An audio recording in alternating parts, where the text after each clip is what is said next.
Hello, and welcome back to Total Pro Sports. Today we're going to take a look back at some of the most high-profile murder cases involving professional athletes. Some you may surely remember, whether because they are extremely famous or because they just happened recently. Others you might not. Either way, each horrible case serves as a reminder that being famous and wealthy doesn't solve all of your problems. And now, the 11 most shocking sports murders. Number 11. Esteban DeJesus. Esteban DeJesus was a lightweight boxer who made a name for himself by becoming the first person to defeat legendary Roberto Duran in 1972. And while he never did beat Duran again the next two times, he did win WBC's lightweight championship in 1975. So all in all, it was a pretty successful career. Sadly, life after boxing wasn't as successful. In 1981, DeJesus was convicted in his native Puerto Rico of killing a 17-year-old boy over a traffic dispute. Sentenced to life in prison, DeJesus contracted HIV and later died of AIDS in 1989 at the age of 37. Number 10. Robert Rozier. Robert Rozier was drafted by the St. Louis, now Arizona Cardinals in the 1979 NFL Draft. However, he only played in 6 games for Big Red before being released as a result of drug issues, and from there it was all downhill. In 1982, Rozier discovered and became a member of a black supremacist cult, the Brotherhood, which was founded by Yahweh Ben Yahweh. Unfortunately, to become a member, one had to murder a so-called white devil and bring a body part to the temple to prove it. Rozier met the challenge and then some. He eventually confessed to killing 7 white people in 1986 and was sentenced to 22 years in prison as part of a plea deal. Number 9. Mark Rogalski. Mark "Gator" Rogalski was one of the biggest, most successful pro skateboarders of the 1980s. At one point, it's estimated that the guy was bringing in at least $14,000 per month from deck sales alone, thanks to a sponsorship deal with Vision Street Wear, the equivalent of $30,000 a month in 2013. However, in the early 90s, the vert style of skateboarding that made him a superstar in the sport declined in popularity, and thus did so his fame. This was the beginning of a downward spiral. First came a serious injury, then a conversion to evangelical Christianity, which led to his girlfriend of 4 years breaking up with him. After that came extreme alcoholism and obsessive stalking of his ex. Yet it wasn't his ex-girlfriend that Rogalski murdered. It was instead a friend of hers, Jessica Bergston, whom he hadn't seen in 2 years. She'd moved to San Diego in March of 1991 and phoned Rogalski asking him to show her around. He did show her around town. Then he clubbed her, raped her, murdered her, and buried her in the desert. Mark eventually confessed and was sentenced to 31 years in prison in 1992. In 2011, he was denied parole. Number 8. Sean Taylor. Football safety Sean Taylor was drafted 5th overall out of Miami in the 2004 NFL Draft by the Washington Redskins. The guy looked like he was on track to become a huge star in the league too, earning trips to Pro Bowl in 2006 and racking up 299 tackles, 12 interceptions, and 8 forced fumbles in just 55 games. Sadly, Taylor was murdered in his Miami home in November of 2007 as part of a botched robbery. 5 people were eventually charged with the burglary and first-degree murder. Number 7. Steve McNair. Steve McNair was a good cornerback, and he was extremely well-liked by his teammates and by football fans in Nashville. However, McNair also had a lot of secrets. Though married with 4 children, McNair kept a separate condo for himself, which he used to entertain his 20-year-old mistress, for whom he also had purchased a Cadillac Escalade.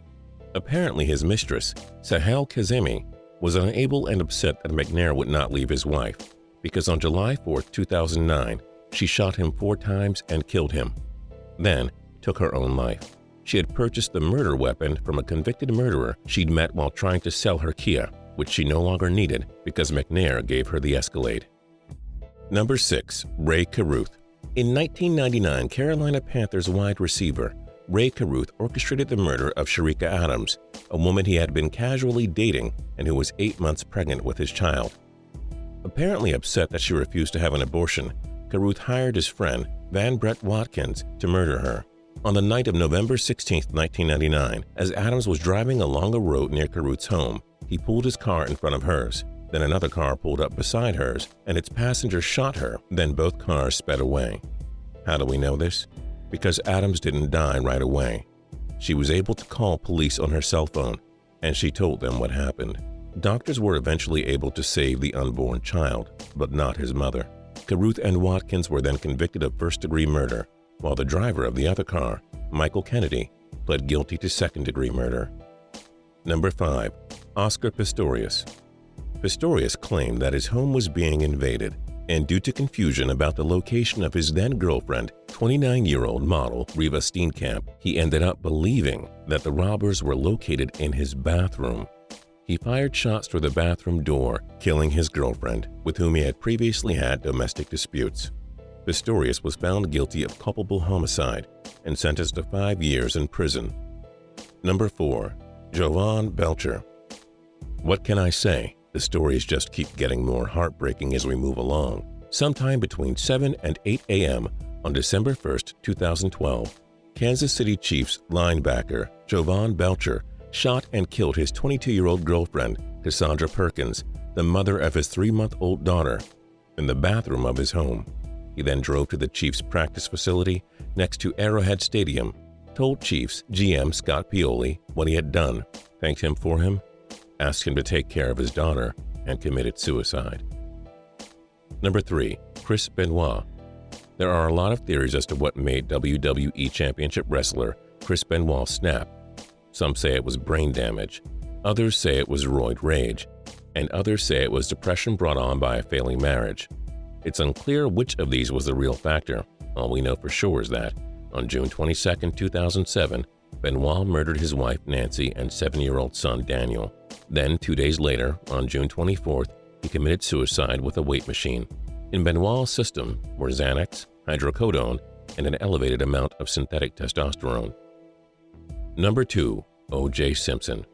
Did O.J. Simpson brutally murder his ex-wife Nicole Brown Simpson and her friend Ronald Goldman on June 12, 1994? Well, a jury of his peers said no after a criminal trial, but another jury of his peers said yes after a wrongful death trial in civil court. What really happened? We may never know. But one thing is for certain, O.J. is in jail right now. He was sentenced to 33 years in prison back in 2008 for armed robbery. Number 1. Munich Massacre. Without a doubt, the most tragic and notable sports murder of all time is the 1972 Munich Massacre. At the Summer Olympics that year, a group of Palestinian terrorists known as Black September stormed the athletes' village and took 9 members of the Israeli Olympic team hostage, killing 2 others in the process. They demanded the release of 234 prisoners held in Israeli jails and 2 from German prisons, and after an 18-hour standoff, they were told their demands would be met. In reality, a rescue plan was underway. The terrorists and hostages were being taken by helicopter to an airport, where a plane was waiting to take them to an undisclosed Arab country. However, German police were in fact waiting to ambush them. The plan, however, was a disaster, and all 9 hostages were murdered before all but 3 of the terrorists could be killed. And these have been Total Pro Sports' picks for the 11 most shocking sports murders. But we're not done with you yet. In the comments section below, we want to know which of our choices do you think is the most shocking. And as always, for more videos, subscribe at Total Pro Sports by clicking subscribe.